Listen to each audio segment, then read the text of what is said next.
So today I'm going to talk about the potential complications of having your gallbladder removed. There's definitely a train of thought where we don't really need our gallbladder, so there's not going to be any complications.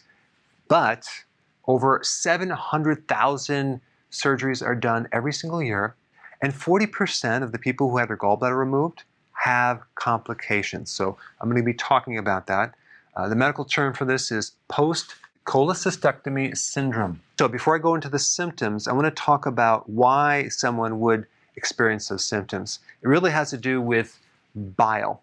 So bile is made by your liver, and bile drains down through a tube or a duct, and it gets stored in the gallbladder. When you eat, you need less of the bile to digest food because it's very concentrated. So without a gallbladder, all you have now is a tube from your liver to the small intestines, and it trickles, but it's not concentrated. So typically the complications from not having a gallbladder have to do with a lack of bile. But there's exceptions to that. Sometimes there's a situation where we have too much bile going into the small intestine, in which case you have to take a certain medication to block the production of bile. So that's a different situation. What I want to talk about is the symptoms that occur with not enough bile. Now, a good analogy to help you understand what bile is, it is soap or a detergent, okay? Now, detergent is very interesting because it is both water soluble and fat soluble. In other words, you can put it on fat, like greasy hands, and rub it all around, and it will break down the fat, and so it's more water soluble. So you can wash your hands and it can actually go down the drain, right? So this is oil, and this is detergent. So I'll show you what happens as an analogy to what happens when you release bile. So we're going to take this detergent and we're going to pour it into the oil. Now, at the molecular structure of a detergent, you have one part that loves water and one part that loves oil or lipids or fat. So when I pour this into the oil, okay, put a little bit in there, and then I seal it up.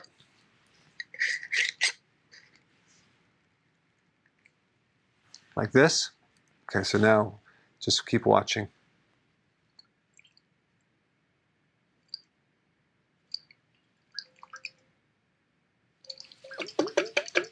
So as you can see, the detergent broke down the oil or fat into smaller particles, and that's what bile does.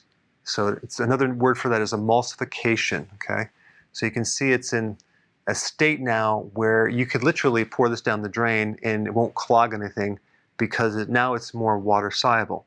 Your bile will break down fat into small particles to allow the pancreas to release an enzyme called lipase and to make it easy to digest that to even a smaller particle where you can absorb it in your intestine.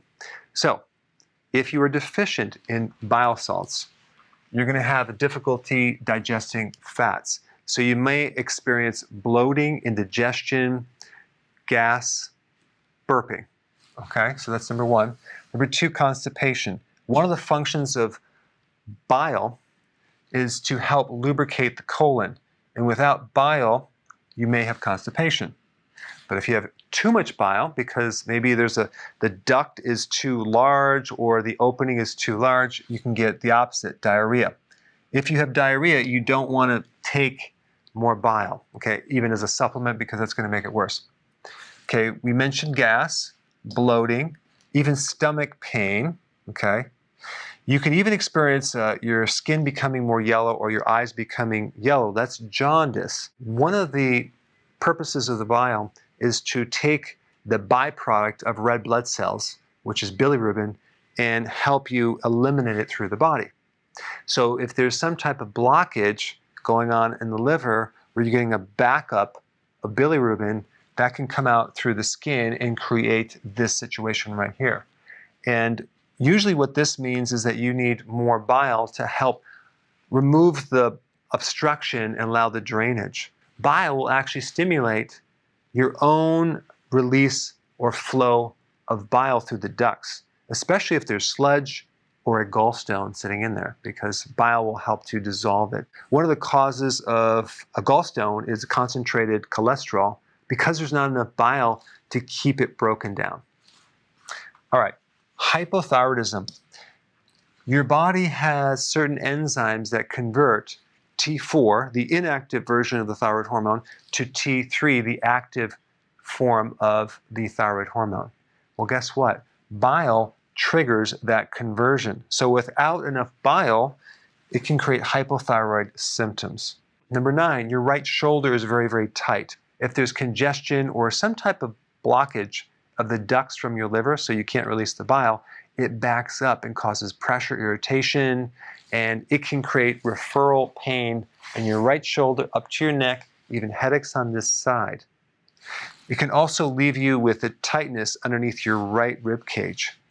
The solution is to take some purified bile salts, because it will help remove the obstruction and open the flow so you have less pressure in that area.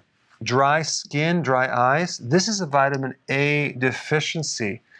Because bile helps you break down and absorb vitamin A, D, E, or K, a deficiency of bile could give you symptoms of vitamin A, E, D, or K.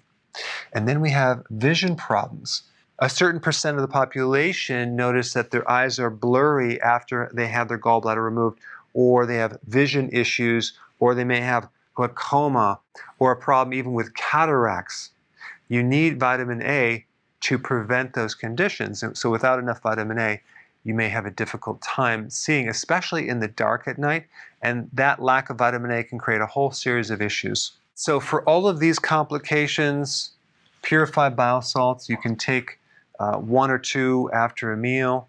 If you want to see some quick results, sometimes if you have like right shoulder pain or tightness underneath the right rib cage, you can take one on an empty stomach and take another one on an empty stomach later in the day. And that will give your liver a chance to drain properly and get rid of that sensation. All right, thanks for watching. Hey, we're back. With another amazing recipe. No grains, no sugar, totally keto.